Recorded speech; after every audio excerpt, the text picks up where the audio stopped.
wabarakatuh. Bismillahirrahmanirrahim. Alhamdulillahirabbil alamin. Wassalatu wassalamu ala asyrafil anbiya'i wal mursalin sayyidina wa maulana Muhammadin wa ala alihi wa ashabihi ajma'in, amma ba'du. Pada pertemuan yang telah lewat kita sudah membahas bagaimana Allah Subhanahu wa ta'ala memuji ciptaannya yang paling utama, yaitu baginda Nabi Muhammad sallallahu alaihi wasallam. Dan pada pertemuan terakhir kita juga sudah membahas bagaimana Nabi Muhammad sallallahu alaihi wasallam tidak hanya dipuji umatnya saja, tidak hanya dipuji para sahabat-sahabatnya saja, tapi juga dipuji di kitab-kitab sebelum Al-Quran, dipuji di kitab Taurat, di kitab Injil, dipuji orang-orang sebelum baginda Nabi Muhammad sallallahu alaihi wasallam lahir. Jadi belum lahir, belum ada jauh waktu sebelumnya Nabi Muhammad sallallahu alaihi wasallam itu sudah dipuja. Ya. Kemarin kita sudah menyampaikan bagaimana Abdullah ibn Amr ibn al-As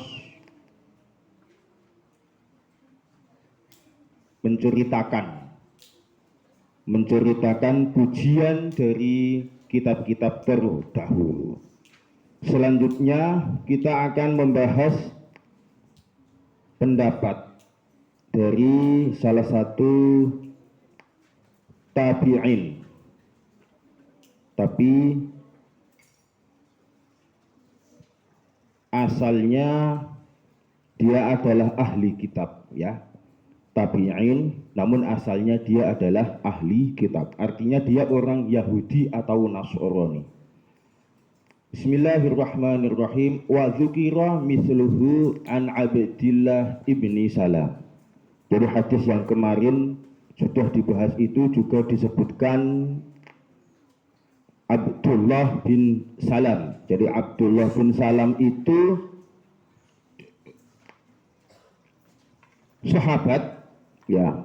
Abdullah bin Salam itu sahabat. Tapi sebelum jadi sahabat, waktu Rasulullah masih di Mekah, dia itu agamanya Yahudi, ya. Abdullah bin Salam itu agamanya Yahudi. Dan ketika Rasulullah Shallallahu Alaihi Wasallam datang di Madinah, Abdullah bin Salam itu termasuk orang yang langsung mempercayai baginda Nabi Muhammad Shallallahu Alaihi Wasallam.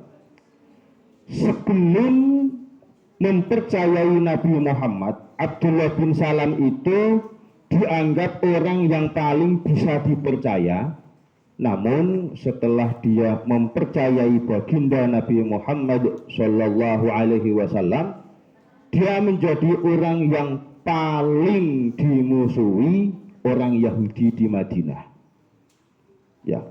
Jadi sebelumnya orang yang paling dipercaya, namun setelah mempercayai baginda Nabi Muhammad sallallahu alaihi wasallam, dia berubah menjadi orang yang paling dimusuhi orang Yahudi. Kemudian wa Ka'bil Ahbar, dan Ka'bil Ahbar. Jadi Ka'bil Ahbar itu seorang tabi'in, ya. Jadi dia masuk Islamnya di bawah sahabat. Maksudnya di bawah sahabat itu masuk Islamnya setelah Rasulullah wafat. Ka'bil Ahbar itu juga pendeta Yahudi, ya. Ka'bil Ahbar itu juga pendeta Yahudi, dan dia terkenal sebagai orang yang menceritakan hal-hal yang ada di Taurat dan Injil. Ka'bil Ahbar. Kemudian wa dzukira misluhu an Abdullah ibni Salam wa Ka'bil Ahbar. Wa fi ba'dhi turuqihi an ibni Ishaq, dan sebagian dari thariqah-thariqahnya Ka'bil Ahbar. Jadi pada kalimat ba'dhi turuqihi kembalinya ke Ka'bil Ahbar. Jadi Ka'bil Ahbar ini riwayat yang akan dibaca ini disampaikan oleh orang banyak. Namun muaranya an ibni Ishaq, dari ibni Ishaq. Jadi orang banyak tadi muaranya ke ibni Ishaq lalu dari Ka'bil Ahbar. Ada kalimat wala sahibin fil aswaq wala mutazayyinin bil fuhsh wala qawwalin lil khana usaddiduhu likulli jamil wa ahabu lahu kulla khuluqin karim wa aj'alus sakinata libasah wal birra syi'arah wat taqwa dhamirah wal hikmata maqulah was sidqa wal wafa'a tabi'atah wal afwa wal ma'rufa khuluqah wal adla siratah wal haqqa syari'atah wal huda imamah wal islam millatah wa ahmad ismah ahdi bihi ba'dad dhalalah wa u'allimu bihi ba'dal jahalah wa arfa'u bihi ba'dal khamalah wa usammi bihi ba'dan nukrah wa ukassiru bihi ba'dal qillah wa ughni bihi ba'dal 'ailah wa ajma'u bihi ba'dal furqah wa u'allifu bihi baina qulubin mukhtalifah wa ahwa'in mutashattitah wa umamin mutafarriqah wa aj'alu ummatah khaira ummatin ukhrijat linnas. Kemarin Abdullah ibn Amr ibn al-As berkata, laisa bifadhin wala ghalidhin wala sakhabin fil aswaq. Bukanlah orang yang keras, orang yang kasar, juga bukan orang yang suka memaki di pasar-pasar, dan bukan orang yang membalas kejelekan dengan kejelekan. Kemudian wala sahibun, dan bukan orang yang mengeraskan suaranya fil aswaqi di pasar. Jadi kalimat sahibun fil aswaq, kalimat sahibin ini sama dengan sahhabin.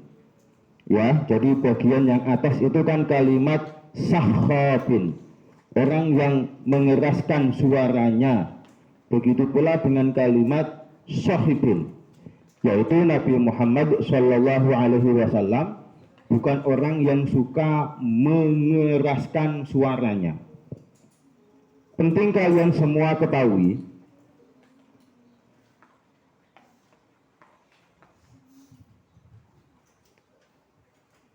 ada sebuah teori kurang lebih seperti ini. Kalau di sebuah tempat itu sering panas, hawanya sering panas, maka bisa mempengaruhi sikap atau perilaku seseorang. Semakin panas sebuah tempat, maka semakin panas pula hati atau tubuhnya. Jadi orang yang sering berpanas-panasan itu mudah untuk meluapkan emosinya. Orang Arab, ya, orang Arab itu apa ya? Mudah marah.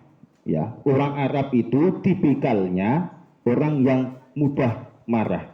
Ya, kalau membaca teori itu, ya sepertinya masuk akal juga, meskipun tidak semuanya seperti itu. Ya, kalau membaca teori itu, sepertinya masuk akal juga, meskipun tidak semuanya seperti itu. Nah, Nabi Muhammad Shallallahu Alaihi Wasallam itu hidup di lingkungan yang keras. Orang memaki, orang mencaci maki orang lain di Arab itu hal yang biasa. Apalagi ketika mencaci makinya pada saat jual beli di pasar. Nah, Nabi Muhammad Shallallahu Alaihi Wasallam itu bukan orang yang suka mencaci maki. Jadi dalam keadaan mangkel seperti apapun, dalam keadaan hatinya mungkin saja marah seperti apapun, mungkin saja ya, mungkin saja Nabi Muhammad Shallallahu Alaihi Wasallam tidak pernah marah, tidak pernah mencaci maki. Wala mutazayyinin bil fuhsyi, dan bukan orang yang memperhias ucapan dengan omongan-omongan yang keji. Maksudnya Nabi Muhammad itu bukan orang yang suka membumbu-bumbui omongan. Paham maksud saya? Membumbui omongan. Membumbui omongan itu seperti satu contoh. Semisal ada orang beli barang, ya. Ini apa namanya kalau orang beli barang di pasar, satu contoh lah, beli brambang, beli apa namanya lombok dan lain sebagainya, itu kan bukan kadang ya, sering apa brambang saupil-upil. Nah itu kan kadang seperti itu. Nah Nabi Muhammad bukan orang seperti itu. Brambang kok saupil. Jadi Nabi Muhammad bukan orang yang seperti itu. Kalimatnya apa adanya, yang disampaikan apa adanya. Ini sifat atau akhlak dari Nabi Muhammad Shallallahu Alaihi Wasallam. Ketika sesuatu itu hurufnya A, Nabi Muhammad berkata A, B berkata B, C berkata C. Jadi tidak menutup-nutupi hal-hal yang mungkin menurut orang lain itu perlu untuk ditutupi. Nabi Muhammad Shallallahu Alaihi Wasallam bukan orang yang seperti itu. Wala qawwalun lil khana. Qawwalun orang yang banyak berkata, lil khana perkara yang keji. Jadi hampir mirip dengan mutazayyinin bil fuhsyi. Jadi kalimat qawwalun lil khana maknanya hampir mirip dengan mutazayyinin bil fuhsyi. Kalau mutazayyinin bil fuhsyi memperhias ucapan dengan ucapan-ucapan yang keji. Kalau qawwalun lil khana banyak berkata hal yang keji, ya. Jadi hampir mirip. Usabbiduhu likulli jamilin. Aku akan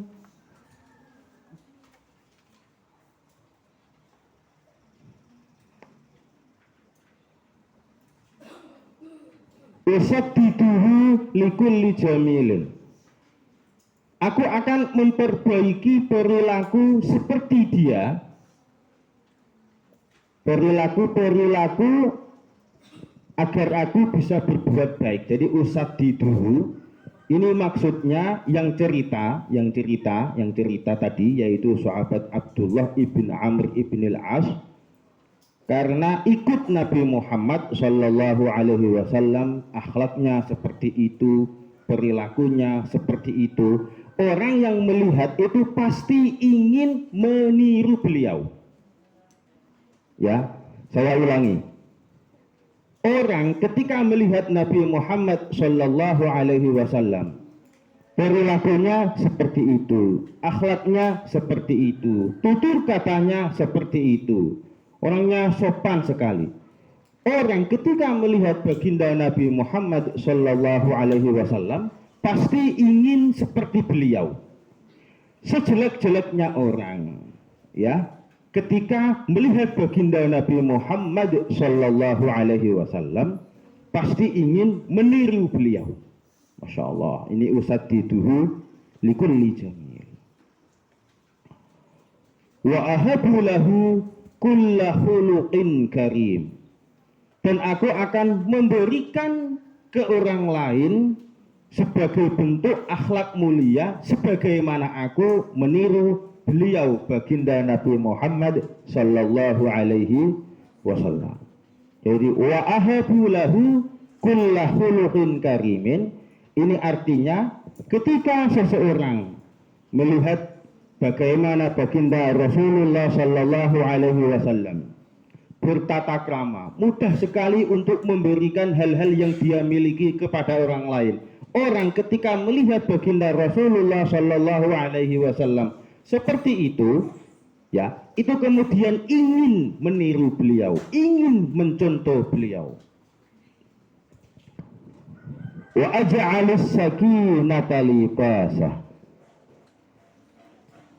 Wa aj'alu, dan saya jadikan as-sakinata, ketenangan, libasahu, pakaian beliau. Wa aj'alu as-sakinata libasah, dan saya jadikan ketenangan sebagai pakaian beliau. Saya ulangi, wa aj'alu as-sakinata libasah, dan saya jadikan ketenangan sebagai pakaian beliau. Maksudnya seperti apa? Maksudnya Nabi Muhammad Shallallahu Alaihi Wasallam dalam berperilaku jalannya itu tenang. Kalau ngomong tenang, bukan orang yang gerusa-gerusu, bukan orang yang buru-buru, juga bukan orang yang lelet. Ya. Jadi dalam berperilaku baginda Nabi Muhammad Shallallahu Alaihi Wasallam ini sangat tenang. Saking tenangnya orang ikut tenang ketika melihat bagaimana baginda Rasulullah Shallallahu Alaihi Wasallam berperilaku. Satu contoh, ketika kalian melihat orang yang buru-buru, dalam hati kalian itu pasti berpikiran, "Bok wong kae telat wae." Atau kalian melihat kawan kalian yang sukanya telat, dalam hati kalian juga berpikiran, wong kae malesan, si fulan, si fulanah ini pemalas. Tapi kalau melihat orang yang dalam berjalan itu tenang, ya, maka kita bisa menilai bahwa orang ini adalah orang yang tenang hatinya, orang yang baik perilakunya. Bukan orang yang buru-buru, juga bukan orang yang pemalas. Nah, Nabi Muhammad Shallallahu Alaihi Wasallam dalam berjalan, ya, dalam melangkahkan kakinya, dalam melakukan aktivitasnya, beliau ini terlihat sangat tenang, sehingga ketika orang melihat baginda Nabi Muhammad Shallallahu Alaihi Wasallam, ya, itu dalam hatinya itu pasti tenang. Saya kasih contoh. Dulu waktu perang Tabuk, perang Tabuk keliru, perang Khandaq. Perang Khandaq itu perang setelah perang Uhud. Setelah perang Uhud. Waktu perang Uhud, baginda Nabi Muhammad Shallallahu Alaihi Wasallam, para sahabat, dalam perang Uhud itu umat Islam kalah, ya. Dalam perang Uhud itu umat Islam kalah. Dan sebenarnya baginda Nabi Muhammad Shallallahu Alaihi Wasallam itu sudah memperkirakan, ya, sudah memperkirakan umat Islam itu akan kalah karena umat Islam 11 orang atau 13 orang yang ditugasi mengintai di Gunung Uhud, mereka lalai. Mereka meninggalkan tugasnya sehingga orang Islam tidak tahu kalau ada orang kafir Quraisy yang memang sengaja memancing agar orang yang di Gunung Uhud itu meninggalkan posnya. Ya. Jadi di perang Uhud itu Nabi Muhammad baginda Rasulullah Shallallahu Alaihi Wasallam sudah memprediksi. Nah kemudian setelah perang Uhud yaitu perang Khandaq. Perang Khandaq itu artinya parit. Waktu itu orang Quraisy sudah memiliki siasat akan menyerang Madinah dari satu sisi. Perbedaan perang Uhud dengan perang Khandaq itu, kalau perang Uhud perangnya itu di luar Madinah, ya. Kalau perang Uhud itu perangnya di luar Madinah. Kalau perang Khandaq perangnya itu di pinggir Madinah, jadi pas di pinggir kota. Nah, waktu itu para sahabat ya sedang cemas. Ini bagaimana kita menghadapi orang musyrik yang mau menyerang Madinah. Jadi orang musyrik waktu itu sangat percaya diri karena kemenangan mereka dalam perang Uhud. Akhirnya orang-orang musyrik, orang-orang kafir Makkah itu merasa percaya diri untuk langsung menyerang Nabi Muhammad Sallallahu Alaihi Wasallam dengan menyerang Madinah.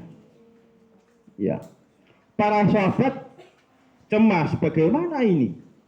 Kita udah kalah perang, ini orang kita sudah kalah perangnya saja itu di luar Madinah. Apalagi ini mereka mau menyerang Madinah.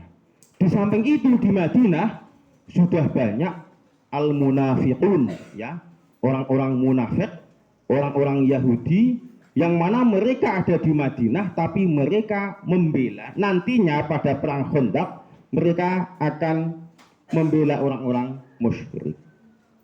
Ketika para sahabat bingung, cemas, nah, para sahabat ini kemudian melihat Rasulullah, ya, kemudian pergi mencari Rasulullah Shallallahu Alaihi Wasallam.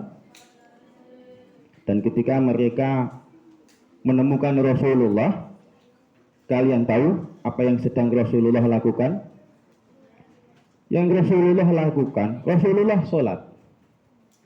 Jadi pada saat musyawarah, pada saat genting, pada saat orang-orang itu cemas, Rasulullah Shallallahu Alaihi Wasallam sholat.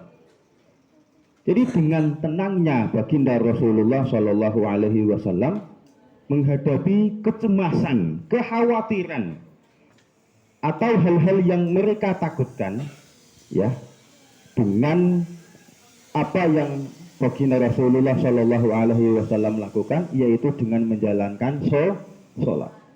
Jadi sholat wewenang Kanjeng Nabi. Nah setelah sholat ditanya, ini baginda, para sahabat ini pada cemas, gimana ini? Nah lalu baginda kemudian menemui para sahabat dan kemudian mempersilahkan sahabat untuk menyampaikan ide, menyampaikan gagasan. Nah akhirnya waktu itu Salman Al-Farisi punya usul, ya udah buat parit saja. Parit bahasa Arabnya adalah Khandaq. Seperti itu. Bagaimana kita melihat ketenangan Rasulullah Shallallahu Alaihi Wasallam dalam menghadapi situasi genting seperti itu. Ini maksud wa aja'alus sakinata libasah wal birra syi'arah, dan kebaikan sebagai syiarnya baginda Rasulullah Shallallahu Alaihi Wasallam. Artinya semua hal yang dilakukan Rasulullah Shallallahu Alaihi Wasallam itu semuanya adalah hal-hal baik atau al-birr. Wattaqwa dhamirah, dan menjadikan sifat takwa sebagai simpanan beliau.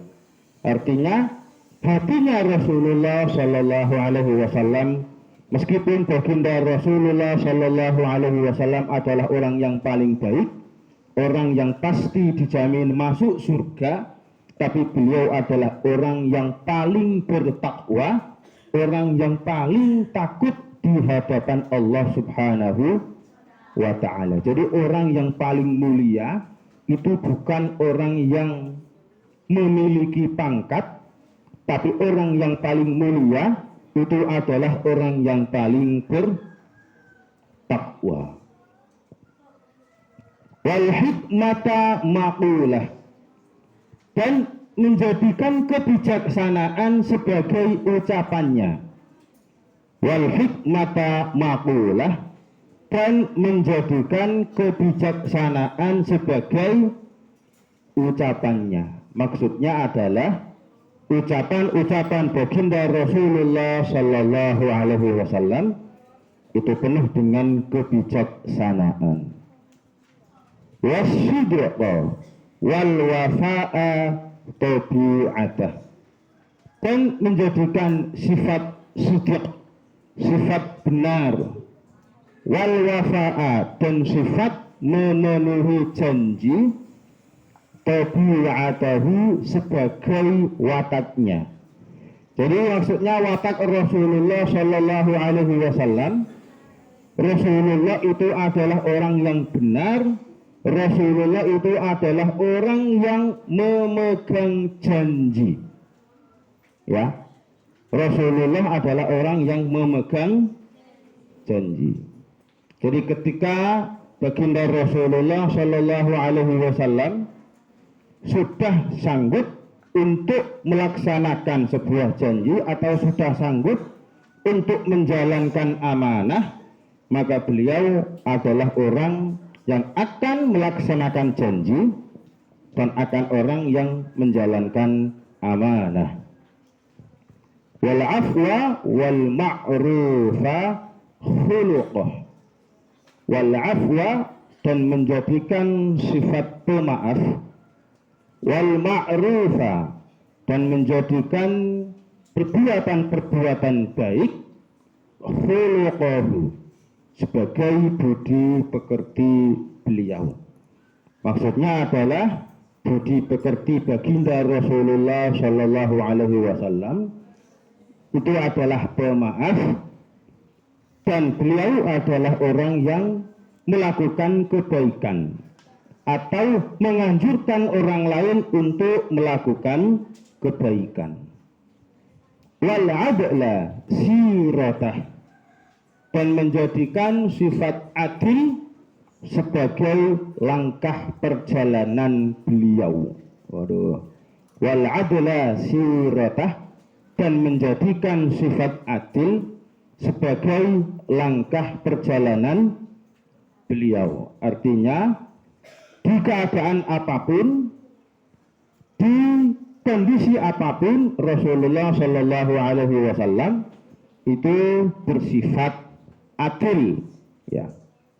Bahkan pernah ada sebuah hadis, lau sariqat Fatimah laqata'tu yadaha, atau lau anna Fatimata sariqat laqata'tu yadaha, au kama qala, jika Fatimah itu mencuri, maka aku sungguh akan memotong tangannya. Nah, tapi kalimatnya ini menggunakan lau, ya, kalimatnya menggunakan lau yang artinya itu tidak mungkin terjadi. Jadi kalau hurufnya menggunakan lau, itu jika yang tidak mungkin terjadi, atau mungkin tapi sulit sekali, atau jarang, menggunakan kalimat lau.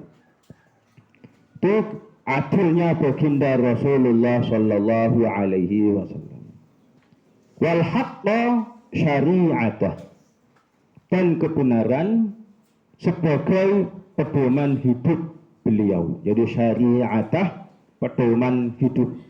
Jadi pedoman hidupnya baginda Rasulullah Sallallahu Alaihi Wasallam itu mengedepankan kebenaran. Wal huda imamah, dan menjadikan hidayah atau petunjuk itu sebagai imam atau sebagai panutan. Maksudnya hidayah dari Allah Subhanahu wa Ta'ala melalui Al-Quran atau melalui sabda-sabda beliau dari Rasulullah Sallallahu Alaihi Wasallam, itu adalah panutan yang dianut baginda Rasulullah sallallahu alaihi wasallam. Wal Islama millatah, dan menjadikan agama Islam sebagai agama Rasulullah sallallahu alaihi wasallam. Wa Ahmada ismah, dan menjadikan nama Ahmad sebagai namanya. Jadi ini kalimatnya Ahmad ya, karena ini masih menerangkan bagaimana baginda Rasulullah sallallahu alaihi wasallam disebut namanya, diceritakan sifatnya dalam kitab-kitab terdahulu ya. Jadi kalau kitab-kitab terdahulu itu menyebut nama baginda Muhammad sallallahu alaihi wasallam dengan nama Ahmad.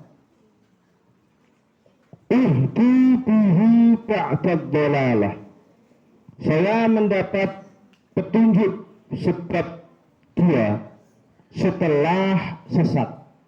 Jadi sebab baginda Nabi Muhammad sallallahu alaihi wasallam seseorang mendapat hidayah.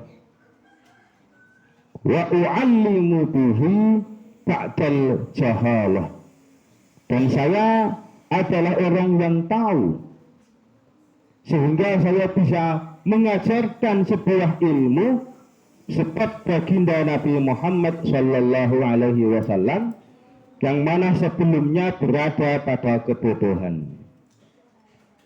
Wa arfa'u bihi ba'dal khamalah, dan saya menjadi orang yang terangkat derajatnya sebab baginda Nabi Muhammad sallallahu alaihi wasallam setelah sebelumnya saya orang yang rendah. Wa usammi bihi ba'dan nukrah, dan saya menjadi orang yang sering menyebut namanya setelah sebelumnya saya orang yang sering mengingkarinya.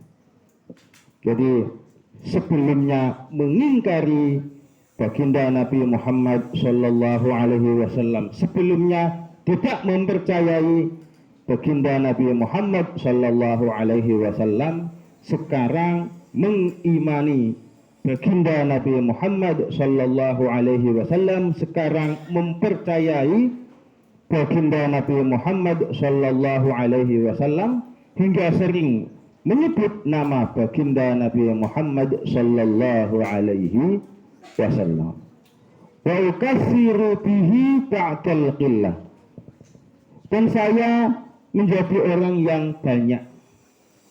Banyak ini tidak ada penjelasannya, apakah banyak ilmunya atau banyak hartanya atau banyak temannya, tidak ada penjelasan. Artinya wa ukatsiru bihi, dan saya adalah orang yang banyak, ba'dal qillah, setelah sebelumnya saya orang yang sedikit. Jadi banyak di sini tidak ada penjelasan, tapi mungkin semua. Artinya mungkin dimaknai banyak ilmunya, mungkin dimaknai banyak hartanya, mungkin dimaknai banyak temannya atau banyak pengikutnya. Berarti al-qillah di sini dimaknai sedikit ilmunya, sedikit hartanya, juga sedikit temannya atau pengikutnya. Itu semua berkat baginda Nabi Muhammad sallallahu alaihi wasallam. Wa uhni bihi ba'dal ailah, dan saya orang yang kaya sebab baginda Nabi Muhammad sallallahu alaihi wasallam setelah sebelumnya adalah orang yang miskin. Jadi sebelumnya, sebelum mengenal baginda Nabi Muhammad sallallahu alaihi wasallam adalah orang yang miskin, yang melarat, tidak memiliki harta. Namun setelah mengenal baginda Nabi Muhammad sallallahu alaihi wasallam menjadi orang yang kaya. wa ajma'u bihi ba'dal furqah, dan saya bisa mengumpulkan sebab baginda Nabi Muhammad sallallahu alaihi wasallam setelah sebelumnya berpisah. Artinya sebelum mengenal baginda Nabi Muhammad sallallahu alaihi wasallam terpisah dengan istrinya, terpisah dengan teman-temannya. Namun setelah mengenal baginda Nabi Muhammad sallallahu alaihi wasallam, berkumpul dengan istrinya, berkumpul dengan anak-anaknya, berkumpul dengan teman-temannya. Wa u'allifu bihi baina qulubin mukhtalifah, dan saya mempererat hati para manusia setelah sebelumnya hati mereka saling bertentangan. Jadi sebelum mengenal baginda Nabi Muhammad sallallahu alaihi wasallam, hati para manusia, hati di antara para kaum tidak bisa disatukan, tidak bisa ditemukan. Namun setelah mengenal baginda Nabi Muhammad sallallahu alaihi wasallam, hati para manusia, hati para kaum ini bisa disatukan. Penting kalian ketahui, negara Arab itu negara yang paling terbelakang sebelum mengenal baginda Nabi Muhammad sallallahu alaihi wasallam. Para kaumnya itu tidak bisa untuk diajak bersekutu. Kalian bandingkan dengan kerajaan Romawi atau kerajaan Persia. Kerajaan Romawi, mengapa mereka sangat kuat? Karena mereka bisa menyatukan semua masyarakat atau elemen-elemen. Kerajaan Persia juga seperti itu. Kerajaan Arab tidak bisa.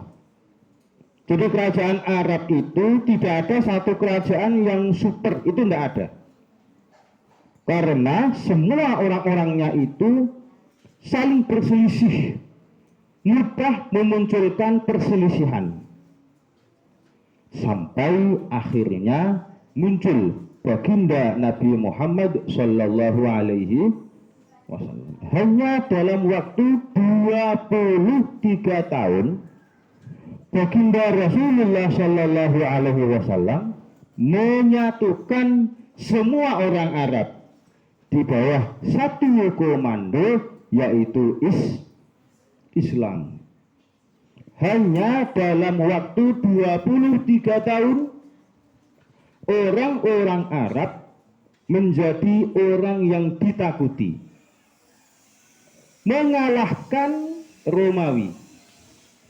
Jadi pada era, pada saat menjelang wafatnya Rasulullah sallallahu alaihi wasallam, para sahabat ini sudah ekspansi agama Islam ke sebelah utara, yaitu ke Baghdad, ke Irak, yang mana saat itu masih dikuasai negara Persia. Hanya dalam waktu 23 tahun. Ini maksud dari u'allifu bihi baina qulubin mukhtalifah. Jadi semua orang yang ada di Arab itu bisa disatukan hatinya menjadi satu kekuatan di bawah satu komando, yaitu Islam. Nah, semestinya umat Islam juga seperti itu. Umat Islam saat ini mestinya juga seperti itu, tapi qadarullah, sudah jadi sunnatullah bahwa umat Islam itu tidak bisa bersatu. Jadi sudah jadi qadarullah, sudah jadi qada'ullah, bahwa umat Islam itu tidak bisa bersatu. Wa ahwa'in mutasyadditah, dan pribadi-pribadi yang tercerai-berai, semuanya disatukan dalam satu komando.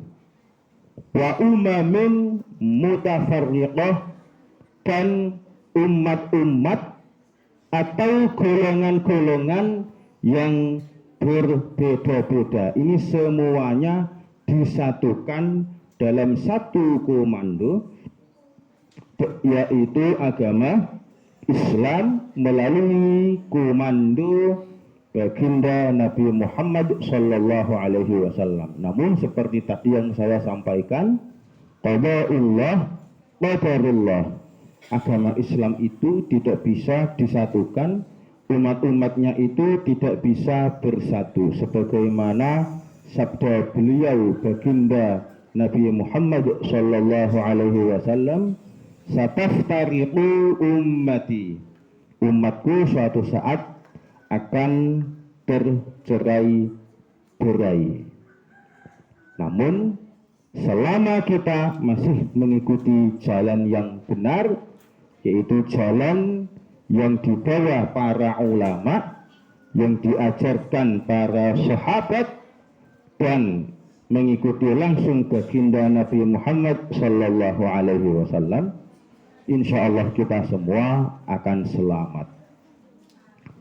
Wa aj'alu ummatahu khaira ummatin ukhrijat linnas, dan saya menjadikan umatnya baginda Nabi Muhammad Sallallahu Alaihi Wasallam sebaik-baik umat yang dikeluarkan dari kebodohan menuju cahaya untuk umat manusia.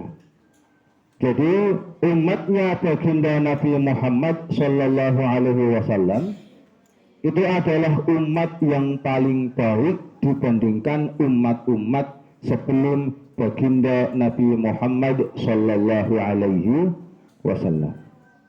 Umatnya baginda Nabi Muhammad Sallallahu Alaihi Wasallam menjadi umat yang paling baik karena mereka mengikuti baginda Nabi Muhammad Sallallahu Alaihi Wasallam. Nah, itu sifat-sifat yang dimiliki baginda Nabi Muhammad Sallallahu Alaihi Wasallam. Semoga kita meskipun tidak bisa mengikuti beliau semuanya, minimal kita bisa mengikuti beliau apa yang bisa kita ikuti. Wa fi hadisin akhirah, kita sambung di pertemuan yang akan datang. Wallahu a'lam. Al-Fatihah.